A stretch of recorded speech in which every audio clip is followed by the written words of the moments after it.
I really don't. Somebody going to jail. I really don't see Yeah. how they're not So going to jail like this. I Maybe don't I'm know. What do naive, but you? I don't see how they're not going to jail. Yeah, I don't see how they're not going to jail. And I don't see how they're not going to jail. the list of who might be going to jail is what's going to be the most critical question. So if you're just joining us, you're right here with Loveless on Call to Reason's CTR on the side. This is our Tuesday edition, and Beth has a cold today, so I'm doing it alone. But I want to welcome all of you who are here. And please, if you'd like to join the conversation, if you want to be on camera with me on Instagram or on Facebook, just hit the request. I'll get a notification, and I'll be able to bring you on camera right away. Would love to have any of you all who want to be here because I love hearing the voices of all of us. I think that's a very critical way to for us to develop understanding amongst each other because a lot of times thanks to the media and thanks to the way we're sliced and diced and divided, a lot of time we have a lot more in common and we agree on a lot more than we realize, but because we're not talking to each other, now we're not in dialogue together, we don't realize that, and we don't realize therefore how strong we really are working together. So I wanted to just point out that even the White House now is acknowledging that they know that the government shutdown is going to wreak some economic problems here in the U.S., but they're willing to risk it. They're willing to risk that they can win a particular political battle and, do so and somehow come out unscathed. Like if he gets the wall, somehow the cult will grow in size big enough to put him back in office in 2020. He still thinks he's actually going to make it all the way to November of 2020 to stand for re-election. There are people who doubt that he'll make it that far now. I'm starting to become one of those people myself, although I have not. I'm somewhat cynical, having been inside the government as deeply and as high up as I was, and understanding politics the way that I do. I can say that I don't right now. I don't see any reason why he won't be standing for re-election, unless, of course, Mueller has something that he got from the FBI that does indeed show that he is uh, colluding or colluded or an agent for Russia, or his behavior, because he's done not only just firing Comey. Firing Comey was just like the first real, like, I mean, well, really, when he during the campaign said, "Russia, if you're listening, please get Clinton's emails," uh, that was really like the first public expression of collusion in my mind. But since then, with the firing of Comey, I guess that's they were looking at him even before that, and they were just kind of keeping their eye on him. I guess they weren't really formally doing anything other than observing. But the firing of Comey activated them into actually saying, okay, we need to actually investigate now whether he may have been flipped, if he's being influenced or under the control of Russians, and because his behavior is not in the best interest of America. It's odd for a U.S. president to be behaving this way. So when you look at that, and then the information he shared with the Russian ambassador in the Oval Office while he mocked the newly fired FBI director, um, the way he has constantly attacked the agency itself and tried to damage the credibility of the agency in the minds of the American people.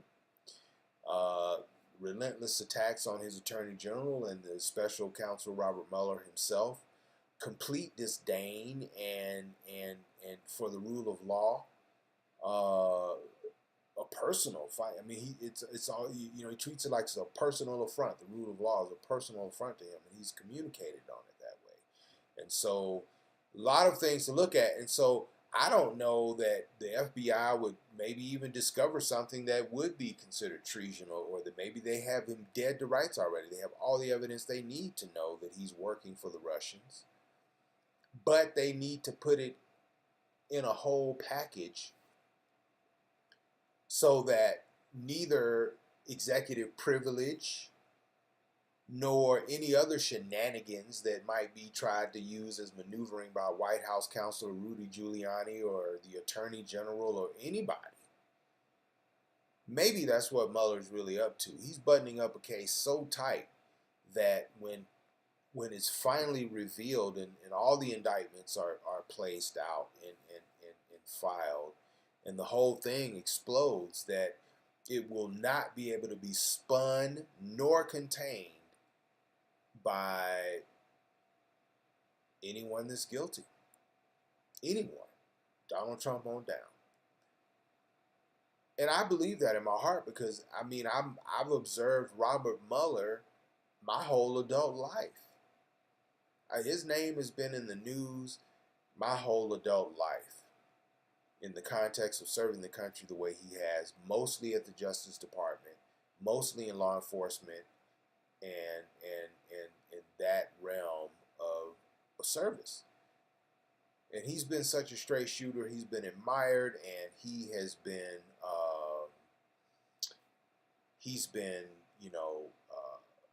respect. I mean, he's been hired and revered by Democratic presidents, Republican presidents. He is a Republican, but he's very anti-political. He's operated with the highest integrity for 40 years in the government, and which makes Trump's attacks on him all the more ridiculous because Trump is a Johnny-come-lately con man criminal, wannabe mafia boss that everyone can see through now. So his words are hollow when it relates to Robert Mueller, and even his new incoming Attorney General pretty much said as much, that he told Trump to his face that Robert Mueller was a very straight shooter and he should probably prepare himself to deal with him that way. And so I view this whole thing as a long game. I don't see it coming to a head sooner than August. I still am not convinced Trump won't make it onto the ballot in 2020. But I'm certain that if he does not get a wall, he will be defeated, worse. But even with the wall, that's not going to increase the size of his cult. And certainly, all the rest of his behavior over the last 2 years and by election 2020 will have activated the 60 million Americans that didn't vote at all in 2016. I think you see 25 to 30 million of those show up in 2020. What's the evidence of that? Well, 16 million of them came in 2018. And I think there's going to be, I think that number is going to double, and you're going to see a huge turnout of either first-time or returning voters to the playing field, and we're going to have massive turnout in 2020. That's going to impact the Congress big time, and with the Republicans defending twice as many seats as Democrats in 2020, along with Trump up for re-election. I think it's a perfect setup and trifecta to sweep out Trump and Pence and all the remaining cult members on the GOP side in the Congress. And when I say cult members, I mean stuff like, these are folks who will block a bill to help murdered and missing indigenous women, right? These are people who do things like that. They need to go because that's not America. That's not what America should be moving forward. And we got to get rid of them. And that's why we're going to be promoting very heavily throughout the rest of this year and all of next year our PAC, Call a Reason PAC, that we're taking National MA3 Patriots. We're going to take that word patriot and put it back in its proper place in the American lexicon. Because a patriot is an ordinary American that's willing to step up and be extraordinary when called on in service of their country in the spirit of the freedom and liberty and justice for all, and I mean all, in America. Our goal is to elect 10 independents to the House of Representatives and Congress and 2 additional United States senators, so that we can have our own counterbalance to the partisan madness that has Congress gridlocked. If we force both in the House and the Senate the Republicans and Democrats to compete with ideas and agendas for moving this country forward in order to gain the support of the independents that we elected to Congress, in order to have the numbers they need to caucus a majority. Then we will have a voice of the people without corporate influence, without being bought and sold, without partisan dogma dragging them down. They can speak on behalf of common sense and on behalf of the disenfranchised American voice that corporate America has purchased. MA3 Patriots, y'all stay tuned. It's going to be big and you don't want to miss it. All of you all have to be a part of it, because we are going to make America, America again. I want to thank everybody for being here. If you're just joining me, you're on Call to Reason's CTR on the Side podcast. I'm going to spend a couple more minutes talking about some of the hot issues of the week. The TSA, airport lines are getting longer, terminals are getting closed, people are getting frustrated.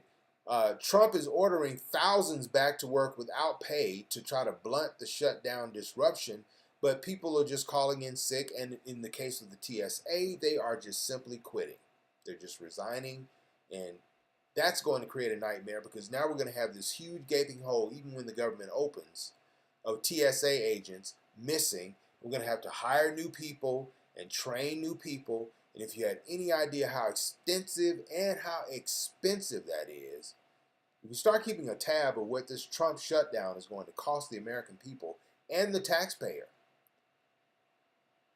it's going to be ridiculous, and it's a game he's playing with other people's money.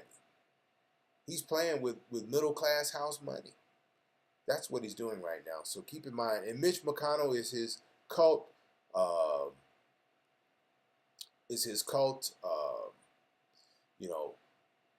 collaborator in the Senate, because he refuses to send a clean bill that the House has already approved to the president's desk, so that the president and the president alone will have to own his shutdown once and for all to the American people, and he'll have to veto the bill or he'll have to sign it. The reason why that's not happening, the reason why Trump can just continue to lay back and talk bullshit and insult the American people's intelligence and insult the lives and livelihood of the workers that are suffering because of his shutdown, is because he's got Mitch McConnell refusing to send a bill to his desk. As long as the Senate doesn't do any work, you can't blame Trump. I'm waiting on, do something, Congress. Democrats, get back to work. Don't go home for the weekend. Stay in Washington. Pass a bill. Give me my wall. Because Mitch McConnell is not going to send anything from the Senate to his desk until he gets it.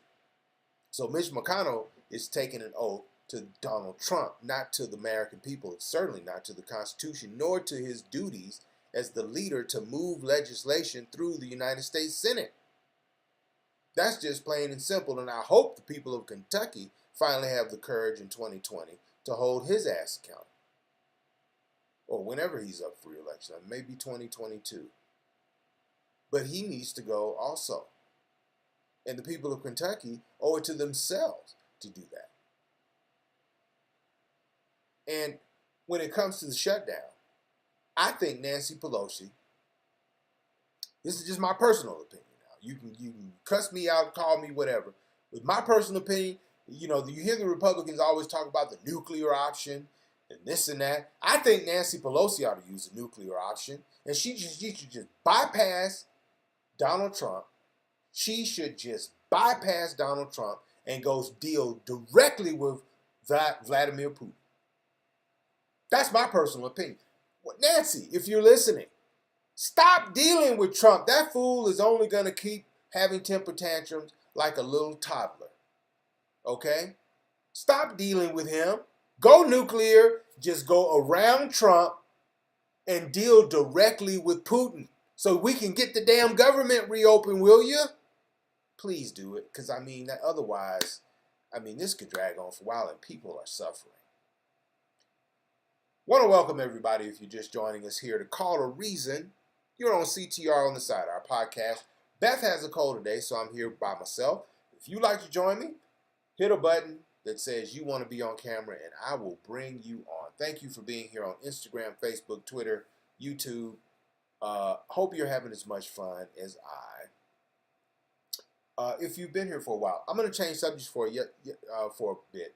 Donald Trump yesterday hosted the Clemson Tiger national champion college football team at the White House, and he served them fast food on silver platters with silver candelabras. I shit you not. Big Macs, Whoppers, Wendy's Big Stackers, pizza, fry. Imagine how cold the fries had to have been. By the time they got the football team checked in, they put all that shit on the table. They had to get them all. He had to do photo op. Those fries had to be ice cold. The pizza too. Burgers lukewarm at best. And, folks, this is the White House. Donald Trump bragged that he paid for it himself because with the shutdown, they don't have the kitchen staff they would have, whatever, so they couldn't, have the kitchen staff prepare a decent meal. So instead of him taking the time to say, okay, well, the government shut down, I want to reach in my pocket and cater a nice meal for the national champion Clemson Tigers. That, by the way, would be in alignment with the very strict dietary restrictions and strict diets that these budding professional athletes have. I mean, keep in mind, this is a national championship college football program, y'all. Do you understand how many nutritionists and dietitians and chefs do nothing but devote their lives to those football players? Do you understand the kind of strict diet and nutrition these guys are on? And I mean, everybody has a cheat day, but can you imagine how apoplectic their trainers and their nutritionists and dietitians must have been when they saw that? And not to mention the fact that the president's going to go into his pocket to buy a meal for a football team. Well, he's a billionaire; he can afford it. And listen, the spirit of that. That's, you can't really be mad at the spirit of it. But to do something why not take the opportunity to honor and highlight a local DC business, a local restaurant? If you wanted to do something casual for the guys, why not use a local rib house, a local rib shack, a local fried chicken place, a local soul food place, a local restaurant from Washington that can cater a football team banquet, basically. Buffet style. You don't think there's a restaurant located in Washington, D.C. that could have delivered a beautiful meal that the president could have swiped a credit card for these guys that would have been way more in alignment with the nutritional expectations they have as a team to be winning national championships? I mean, at the end of the day, how could you possibly not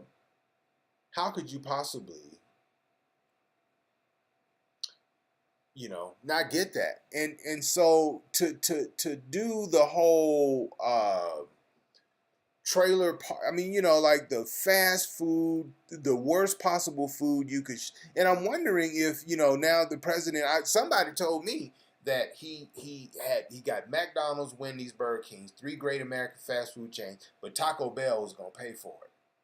Now, that's just something I heard, so not confirmed or denied, but I did hear, he said Taco Bell he was going to get the money back from Taco Bell. But why he didn't use a local DC restaurant to cater that, I don't even understand it. And it's kind of flabbergasting for me. And so, there's bus boys and poets right near the White House. They would have done a beautiful job catering for the team. Anyway, I don't want to, serving them that fast food on silver platters and then standing there like in his trench coat, just proudly, watching them set it all up. Donald Trump with that move, he single-handedly turned the address 1600 Pennsylvania Avenue into a trailer park. Donald Trump made a trailer trash move in the White House. He's turned the White House into a trailer park. Y'all can quote me on that one. Anyway, you're right here on Call the Reasons. CTR on the side, Thirsty Thursday. Just wanted to go over another couple of quick things. Little Red Pill reality check. A judge ordered the Trump administration to remove the 2020 census question that has been in the news and very controversial. And so we know that's probably will go to the Supreme Court before the census comes out. But they were going to include a controversial question about citizenship. And so let's hope they can also remove the question where black people are going to have to tell them where in Africa we're from, like we know. Like, why should we go through the expense of finding that out and putting our DNA in their database? And by the way, folks, this whole 10-year show me your selfie, your first selfie from 10 years ago, and show me your selfie today. All that is an NSA database collection, FBI, CIA, you name the covert intelligence agency. That whole challenge is nothing but a database collection challenge for them. That ain't no challenge for them. It's an operation, and like dummies, they're getting all of you to help them update their facial recognition database for them, thanks to you and your addiction to stupid ass shit on social media. So that little public service announcement has been brought to you by the Red Pill Reality Check, right here on Call the Reasons, CTR on the Side podcast. We hope you all are having a good time. I think I'm going to wrap it up here. This would be a good time to bow out. One other quick note, though. Fox's Greg Jarrett calls for the FBI to be disbanded over reports that they have been investigating Donald Trump's ties to Russia. Again, these cult members, remarkable. He's saying we should disband the FBI because they are doing the job that they were constitutionally set up to do, which was to investigate and prosecute crimes against this country. So the fact they're investigating a criminal who may have committed a crime in conjunction with a foreign adversary, which is their job, they should be disbanded. Really? My question to all of you who are old enough to remember this name, where the hell is J. Edgar Hoover when you need him? Can you imagine what would be happening to Donald Trump right now if he had come out against Mueller, or in particular against the head of the FBI or the FBI as an agency itself, the way he has, the way Lindsey Graham has said he doesn't trust the FBI as far as he can throw it or see it, and this fool calling for the disbanding of the FBI? Can you imagine what will be happening to those criminals and those Trump cult members, that criminal Trump and his entire cult organization, brave enough to open their mouth and regurgitate his bullshit criticism and of the FBI? Where's J. Edgar Hoover when you need him? Because I can only imagine what would be happening right now if he were still in charge of the FBI. Can you? Well, anyway, I hope y'all have had a good time. Beth and I will be back here together on Thursday, and we hope that you'll join us. Of course, our Sunday radio show is happening, and we're going to see what happens with the Attorney General confirmation between now and Thursday. We're going to see what's happening with any more testimony getting set up for the Congress. We know Michael Cohen will be going in on February 7th. So we'll keep you posted. I'm sure a lot will be happening between now and then, but we'll be back on Thursday, right here, CTR on the side, our twice a week podcast to accompany our radio show, which comes on, by the way, Sunday morning, 8 to 10 right here in Santa Fe, but that's 10 to noon on the East Coast, 9 to 11 in the Central Time Zone, and 7 to 9 on the West Coast. Call a Reason Reality Talk Radio, your weekly alternative to alternate reality. Beth and I will be back Sunday, and we're going to have another great show, and hope you'll join us there too. We'll see you again on Thursday for the podcast. In the meantime, love y'all. Peace.